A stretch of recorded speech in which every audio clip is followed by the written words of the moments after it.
मेरे प्यारे भाइयों एवं उनकी बहनों, वक्त किसी के लिए नहीं रुकता। लोग आते हैं जाते हैं, कंपनीज आती हैं जाती हैं, इसी तरह से कंपनीज की परफॉर्मेंस भी वक्त के साथ बदलती रहती है। इस वीडियो में आपको ऐसे ही कुछ देखने को मिलने वाला है।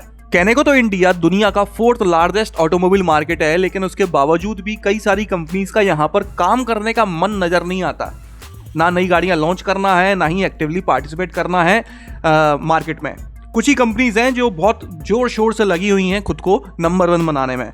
चलिए टॉपिक पर आते हैं। तो 14th पोजीशन पर है जीप, जिसने सिर्फ 317 यूनिट्स ही बेच पाई हैं नवंबर के महीने में पूरे भारत के अंदर।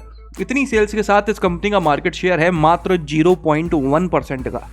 13th पोजीशन पर आई है सिट्रन। इस कंपनी ने भी मात्र 537 गाड़ियां ही बेच पाई हैं।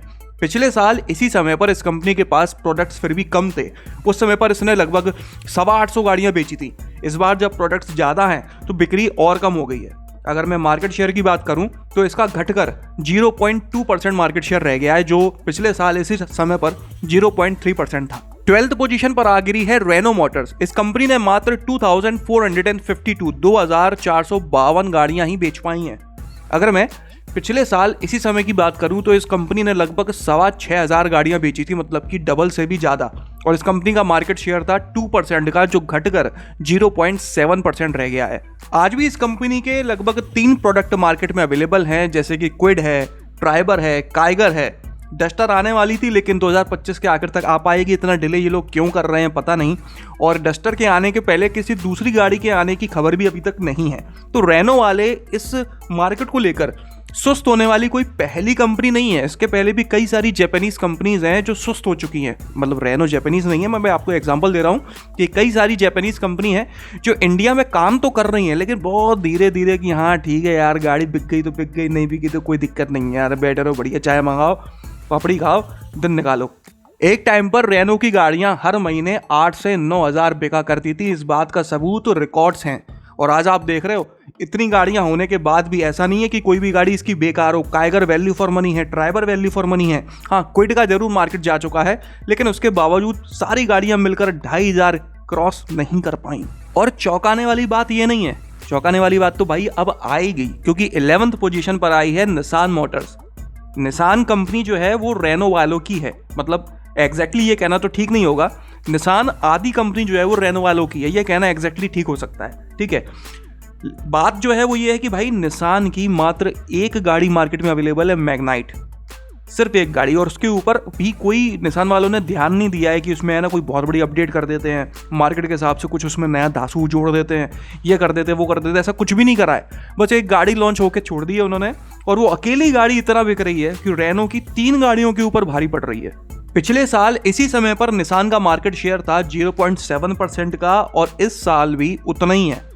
मतलब निसान वैसी की वैसी ही है, रेनो नीचे आ गई है, जबकि रेनो निसान का बड़ा भाई है। इंटरेस्ट तो खैर ये दोनों ही कंपनीज इंडियन मार्केट में अभी तक नहीं दिखा रही हैं। निसान ने भी कोई नई गाड़ी लॉन्च करने का कुछ भी ऐसा अनाउंस नहीं किया हुआ है, मैग्नाइट पे टिके हुए हैं। आगे बढ़ते हैं तो 10th पोजीशन पर आई है फॉक्सवैगन। इसने 3,095 यूनिट्स बेची हैं नवंबर में पूरे भारत के अंदर।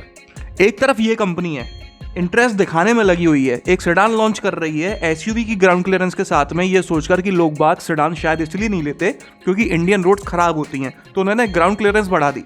एक इनोवेटिव सोच लेके उन्होंने एक नया प्रोडक्ट लॉन्च करा। लोगों ने उतना नहीं खरीदा, एक अलग बात है। टाइगुन लॉन्च करी, नए नए प्रोडक्ट लॉन्च करे, अपनी सर्विस कॉस्ट को कम करने के लिए ध्यान दिया। हालांकि पार्ट्स की कॉस्ट अभी भी महंगी है कंपेरेटिवली, लेकिन सर्विस कॉस्ट इनकी कम हो चुकी है। लेकिन उसके बाद भी इस कंपनी को उतना रिस्पॉन्स नहीं मिल रहा जितना ये मेहनत कर रहे हैं। इसी तरह से इस कंपनी की जो सिस्टर कंपनी है स्कोडा, वो आई है 9th पोजीशन पर। उसने 3,713 यूनिट्स बेची हैं नवंबर में पूरे भारत के अंदर। स्कोडा की बिक्री फॉक्सवैगन से हमेशा एक कदम आगे ही होती है। इस बार तो चलो फिर भी थोड़ा ज़्यादा ही डिफरेंस है, वरना हार्डली 200 या 300 गाड़ियों का डिफरेंस होता है। मार्केट शेयर की बात करें तो स्कोडा का मार्केट शेयर है 1.1% का, जो पिछले साल इस समय पर 1.4% था। फॉक्सवैगन का मार्केट शेयर आपको बताना भूल गया था मैं, वो है 0.9% का। आगे बढ़ते हैं तो 8th पोजीशन पर आई है मॉरिस गैराजेस। इस कंपनी ने 4,154 यूनिट्स बेची हैं, मतलब कि गाड़ियां बेची हैं नवंबर में पूरे भारत के अंदर। आप देख सकते हो कि MG, स्कोडा और फॉक्सवैगन से ज़्यादा बेहतर कर रही है। और MG के पास इकलौता प्रोडक्ट है हेक्टर जो बिक रहा है, बाकी इनकी कोई भी गाड़ी उतना तगड़ा रिस्पॉन्स नहीं दे रही, इवन कॉमेट भी उतना रिस्पॉन्स नहीं दे रही है। मार्केट शेयर की बात करें तो MG का है 1.2%, जो पिछले साल लगभग इतना ही था, 1.3%, थोड़ा घटा ही है। आगे बढ़ते हैं और 7th पोजीशन पर आई है होंडा मोटर्स, जिसने अभी हाल ही में एलिवेट को लॉन्च करा है, जिसके बाद बिक्री में थोड़ा एलिवेशन देखने को मिला है, जैसे कि 8,730 8,730 गाड़ियां बेची हैं इसने नवंबर में पूरे भारत के अंदर। और मार्केट शेयर भी इस कंपनी का पहले से इम्प्रूव हुआ है, 2.2% से बढ़कर 2.6% हो गया है। मेरा ऐसा मानना है कि अगर एलिवेट को ये थोड़ा और ध्यान लगाकर लॉन्च करते, इन द सेंस कि या तो वो डीजल में होती, भाई वो ये डीजल अब बेचते नहीं है, या फिर उसमें एक हाइब्रिड होता वेरिएंट जिसमें माइलेज थोड़ा बेहतर क्लेम किया जा रहा होता, तो ये कंपनी 10,000 से ज़्यादा आसानी से क्रॉस कर जाती। इसके बाद 6th पोजीशन पर है टोयोटा मोटर्स, जिसने 16,924 16,924 गाड़ियों को बेचा है नवंबर में पूरे भारत के अंदर। और इस कंपनी का मार्केट शेयर भी काफ़ी बढ़ गया है, पिछले साल था 3.7% का इस समय पर, जो अब बढ़कर 5.1% हो गया है। भाई ये कंपनी है, मतलब क्लास में वो होता है ना हेड स्टूडेंट, मतलब क्या बोलते हैं उसे, मॉनिटर, सॉरी, वो है, मतलब इसको पता है किस तरह से काम करना है। इसने खुद का कोई प्रोडक्ट लॉन्च नहीं करा, सिर्फ इनोवा हाईक्रॉस लॉन्च करी है, उसके अलावा खुद का कोई प्रोडक्ट लॉन्च नहीं करा है। और जो खुद के प्रोडक्ट हैं आप उन पर भी ध्यान दोगे तो वो भी ज़रूरत से ज़्यादा ओवर प्राइस्ड है। मारुति के साथ टाइप कर लिया, उसकी गाड़ियाँ लेकर अपने शोरूम पर खड़ा कर देता है, आधी बिक्री वहाँ से हो जाती है, और बाकी इसके जो 2 प्रोडक्ट हैं, इनोवा हाईक्रॉस और ये फॉर्च्यूनर, वो पेल के पैसा कमा रहे हैं वो अलग, और बिक्री हो रही है वो अलग। 6th लार्जेस्ट ऑटोमोबाइल कंपनी बनी हुई है इंडिया की। इसको कहते हैं स्मार्ट गेम, मेहनत भी नहीं लगी और भाई साहब पोजीशन भी तगड़ी बना रखी है, मेंटेन कर रखी है। 5th पोजीशन पर आई है किया मोटर्स, जिसने 22,762 22,762 यूनिट्स बेची हैं पूरे भारत में। किया वालों ने अभी हाल ही में सेल्टोस के फेसलिफ्ट को लॉन्च करा है, जिसके बाद इसकी बिक्री जो है ना वो काफ़ी इंप्रूव हो गई है, वरना काफ़ी नीचे चली गई थी। सोनेट का फेसलिफ्ट भी अभी 14 दिसंबर को डेब्यू होगा और दिसंबर लास्ट या जनवरी अर्ली में उसे लॉन्च कर दिया जाएगा, तो आपको बिक्री और ज़्यादा एलिवेट होते हुए दिखेगी। अगर मैं मार्केट शेयर की बात करूं तो किया का है 6.8% का मार्केट शेयर, हालांकि वो घट गया है, पिछले साल इस समय पर था 7.5% का। आप देखोगे कि मुश्किल से 2 या 3 कंपनीज ही हैं जिनका मार्केट शेयर बढ़ा है, वरना हर किसी का नीचे ही गया है। 4th पोजीशन पर आई है महिंद्रा। ये कंपनी को पता नहीं अचानक से कौन से भूत लग गए हैं, एकदम से इसकी गाड़ियां बिकने लगी हैं। असल में बिकने नहीं लगी, डिमांड तो पहले भी थी, ये लोग सप्लाई नहीं दे पा रहे थे, अब ये लोग सप्लाई देने लगे हैं, तो जो सेल्स फिगर है ना वो थोड़े ऊपर दिखने लगे हैं। कोई अंतर नहीं आया, अंतर सिर्फ इनकी प्रोडक्शन कैपेसिटी में आया है। बात करें सेल्स की तो नवंबर के महीने में इसने 39,981 39,981 गाड़ियों को बेचा है, और इतनी सेल्स के साथ इस कंपनी का मार्केट शेयर है 11.9% का, पिछले साल था 9.4% का। सबसे ज़्यादा मार्केट शेयर किसी कंपनी का बढ़ा है तो वो महिंद्रा का ही है, 2.6% का एलिवेशन है भाई। मतलब कि अगर महिंद्रा के पास प्रोडक्शन कैपेसिटी और थोड़ी इंप्रूव हो जाए ना तो ये टाटा की पोजीशन 1 महीने में छीन सकती है।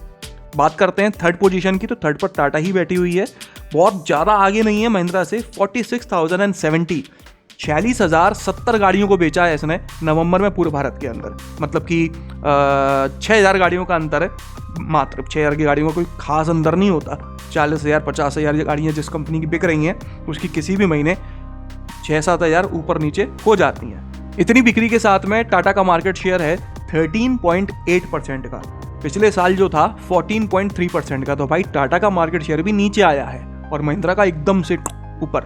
2nd पोजीशन पर आई है हुंडई मोटर्स, जिसने 49,451 49,451 गाड़ियों को बेचा है नवंबर में पूरे भारत के अंदर।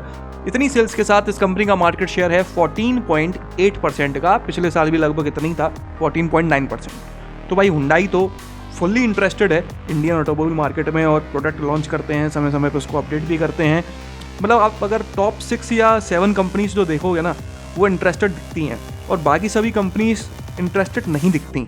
कुछ मतलब ज़्यादातर जापानीज़ कंपनीज हैं वो या तो स्मार्ट गेम खेल रही हैं या खेल ही नहीं रही हैं।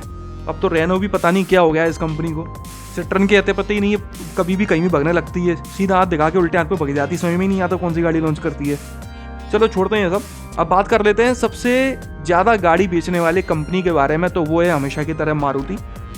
इस कंपनी ने 34,158, 1,34,158 गाड़ियों को बेचा है नवंबर में पूरे भारत के अंदर। इतनी गाड़ी बेचने के बाद भी इस कंपनी का मार्केट शेयर तक घटा है। पिछले साल इसका मार्केट शेयर था 41.1% का, जो घटकर अब 40.1% रह गया है। वैसे तो आमतौर पर इस कंपनी का मार्केट शेयर 50% के आसपास या उसके ऊपर हुआ करता था, घट घट के इसका 40% रह गया है। और इसका मार्केट शेयर छीनने वाली मेन जो कंपनीज हैं वो टाटा और महिंद्रा हैं। शुरुआत में किया ने भी छीना था, लेकिन वापस से किया न्यूट्रलाइज हो गई। तो ये थी नवंबर के महीने में सबसे ज़्यादा गाड़ी बेचने वाली 14 ऑटोमोबाइल कंपनीज। अगर आप अपनी गाड़ी के लिए कोई सस्ती अच्छी एसेसरी खरीदना चाहते हो तो इस वीडियो के डिस्क्रिप्शन में सारी जानकारी दे रखी है, आप चाहो तो वहाँ पे जाकर देख सकते हो, पसंद आए तो खरीद सकते हो। इस वीडियो में तो बस इतना ही। आपका दिन शुभ रहे, धन्यवाद।